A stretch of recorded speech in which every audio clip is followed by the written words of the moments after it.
Following the Big Bang, the infant universe was a violently expansive expanse of darkness, filled with chaotic, turbulent clouds of primordial matter. Peering into that early darkness, exactly 660 million years after the universe began, the James Webb Space Telescope detected something lurking at the absolute edges of observable space. Astronomers had already been finding objects they called problematic quasars, massive black holes boasting millions of solar masses that mathematically should not exist so early in cosmic time. The problem lies in the physical mechanics of feeding. As a black hole consumes matter, it emits intense radiation. That outward radiation pressure pushes the surrounding gas away, effectively choking off its own food supply. This diagram shows the Eddington limit, a strict theoretical cap on black hole growth, representing the exact point where the inward pull of gravity is perfectly balanced by the outward push of radiation. Under standard Eddington limited growth, it takes hundreds of millions of years for a small seed black hole to reach 1 billion solar masses. That timeline conflicts directly with the existence of giant cosmic monsters appearing just moments after the dawn of time. The existence of these objects suggests that black hole growth in the infant universe is capable of bypassing standard accretion limits. Across the high redshift universe, deep extragalactic surveys kept uncovering a mysterious class of compact anomalies, known simply as little red dots. Because of their unusual light signatures, prior studies assumed these objects were massive early galaxies, enveloped in immense amounts of cosmic dust that obscured the central black holes inside them. Then, researchers with the Mirage or Miracle Survey isolated the single reddest, most luminous object in a 250 square arc-minute region of deep space, an object designated MOM BH*1. This chart shows the specific spectral data for MOM BH*1. At this wavelength, we see a sharp drop in light intensity, a massive Balmer break that far exceeds the theoretical maximum for a dust-free galaxy made of stars. The extreme Balmer break identifies this object as a black hole star.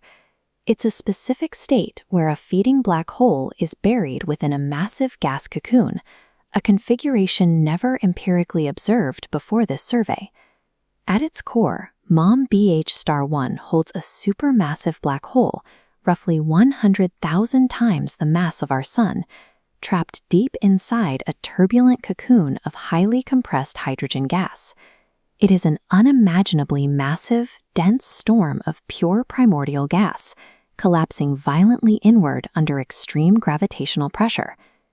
To put that in perspective, this gas envelope spans 40 astronomical units, the size of our entire solar system, and shines with the power of 100 billion suns, containing almost no heavy elements or dust.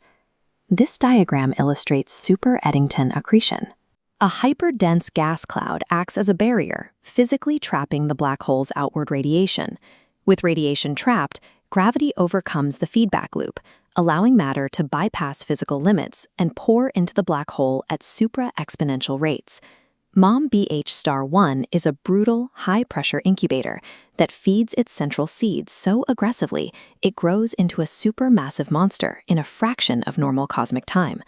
The physics of MOM BH*1 provide a template for interpreting the hundreds of other little red dots found at cosmic dawn. Instead of cosmic dust absorbing light, extreme hydrogen gas opacity causes atomic radiation to scatter erratically, shifting its wavelength red. This scattered light creates an artificially widened emission line on a spectrograph. Astronomers measured these stretched lines, incorrectly assuming they reflected much heavier black holes. Once researchers factored out this gas scattering effect, the math changed. Early black holes are not wildly overmassive. Prior calculations were exaggerated by up to 100 times due to the optical illusion created by the dense gas. Treating MOM BH*1 as an unattenuated template correctly brings the mass of early black holes back into alignment with local cosmic scaling relations, restoring the mathematical balance of our evolutionary models. Discovering MOM BH*1 provides a 1 in a billion observational snapshot, catching an early cosmic monster right in the middle of its hyperfeeding phase. Unraveling its mechanics required an international effort, led by astronomers at institutions like the Massachusetts Institute of Technology, scanning extreme deep space data to find a single anomaly.